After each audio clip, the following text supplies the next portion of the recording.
Doctor Rajesh Kumar Singh ji के साथ एक खास मुलाकात। सर, मेरे चैनल में आपका स्वागत है। आपका पूरा परिचय जानना चाहूँगा। मेरा नाम डॉक्टर राजेश कुमार सिंह है। मैं मुख्य चिकित्सा अधीक्षक के पद पर कार्यरत हूँ अप्रैल 2021 से। सर, जब आपको ये जिम्मेदारी मिली उसी समय भीषण महामारी आई और विश्व की बड़ी बड़ी महाशक्तियों ने अपने हाथ खड़े कर लिए, लेकिन गाजीपुर ज़िले में जो आपने कार्य किए, सच में जिन लोगों ने भी देखा दांत तले उंगलियां दबा ली। मैं जानना चाहूँगा कितनी समस्याएं आई, और जब मैं अस्पताल की ओर कूच कर रहा था, लोगों से मैंने बात किया, लोगों ने कहा राजेश कुमार सिंह सोते नहीं थे, 22 घंटे आपने काम किए। हाँ, कोविड काल के दौरान जब महामारी का दौर आया, उसी समय माननीय जिलाधिकारी महोदय जी ने अप्रैल 2021 में मुझे ये जिम्मेदारी सौंपी मुख्य चिकित्सा अधीक्षक बनाकर, और पुराने जो मुख्य चिकित्सा अधीक्षक थे उनको हटाते हुए शासन को सूचित किया। और मुझे जब ये जिम्मेदारी मिली तो मुझे शुरू में थोड़ा सा तनाव था, लेकिन फिर मैं इस जिम्मेदारी को बढ़िया से निभाया और 22 घंटे जग का मैंने काम किया। और ऑक्सीजन के लिए और ऑक्सीजन कंसंट्रेटर के लिए जो उस समय परेशानी थी, उसको रात भर जग के मरीजों को दिलवाना और मरीजों की जान बचाने का पूरा प्रयास किया गया कि जितने अधिक से अधिक मरीजों की जान बच सकती है ऑक्सीजन देकर, उसका प्रयास किया गया। इस तरफ मुझे हमेशा चिंता रहती थी कि कैसे मरीजों की जान बचाई जाए। सर, परिवार के लोग भी जानते होंगे और एक सुख-बुगाहट सी भी होगी कि आज आप घर नहीं जाएं, लेट आएँ, चिंता भी होती होंगी। हाँ, मैं अस्पताल में ही सोता था कि कब मुझे बुला दिया जाएगा वार्ड में मरीज़ सीरियस होने की वजह से, तो मैं अस्पताल में ही सोता था और उस दौरान, और किसी भी समय जब मुझे बुलाया जाता था मैं तुरंत मरीज़ के पास बेड पर हाजिर हो जाता था।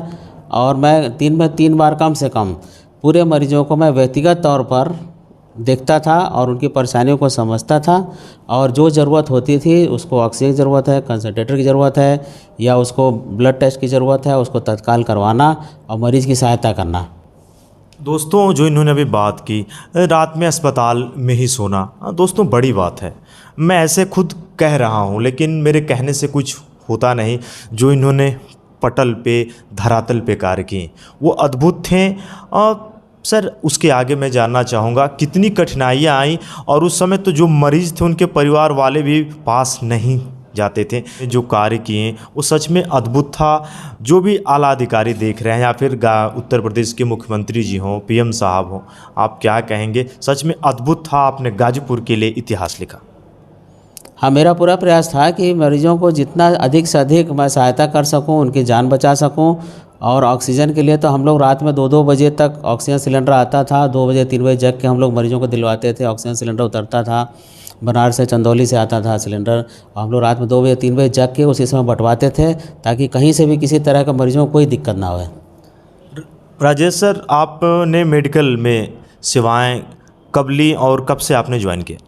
मैंने 1994 से चिकित्सा स्वास्थ्य के विभाग में मैं कार्यरत हूँ, और इतनी बड़ी जिम्मेदारी तो मुझे कभी नहीं मिली, लेकिन मैं अपनी जिम्मेदारी समझ के इसको कोशिश किया कि मैं जितना बेहतर कर सकता हूँ कोविड में मरीजों की जान बचाने का प्रयास करना, उनको बेड दिलवाना और उनकी सहायता करना। दोस्तों, एक अलग वीडियो मैं ला रहा हूँ, और दोस्तों मेरी ये मुहिम है।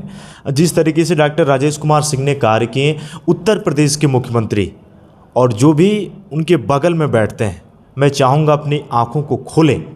ऐसे निस्वार्थ रूपी भगवान का रूप हैं जिन्हें, उनको पुरस्कार सम्मान मिलना चाहिए। और मैं चाहूँगा जो भी अधिकारी मुझको देख रहे हैं, गाजीपुर से मैं ये वीडियो ला रहा हूँ, डॉक्टर राजेश कुमार सिंह जी का मुख्य चिकित्सा अधीक्षक जिला पुरुष चिकित्सालय गाजीपुर के पद पर आसीन है, मिलना चाहिए। और क्यों न मिले? जिन्होंने जो कार्य किए वो किसी से छिपा नहीं था। जनमानस की भी यही पुकार है। मेरी ये मुहिम जारी रहेगी, और ऐसे डॉक्टरों को, ऐसे भगवान के रूपी जिन्होंने आज पटल पे जो कार्य किए वो सच में अद्भुत, अविश्वसनीय, अकल्पनीय है। मैं चाहूँगा मुख्यमंत्री जी से भी कि ज़रूर समय मिले तो इसे देखें, और देखें गाजीपुर में भी कोई है डॉक्टर राजेश कुमार सिंह। सर, इतना समय देने के लिए मेरे चैनल में आपका बहुत बहुत धन्यवाद। धन्यवाद।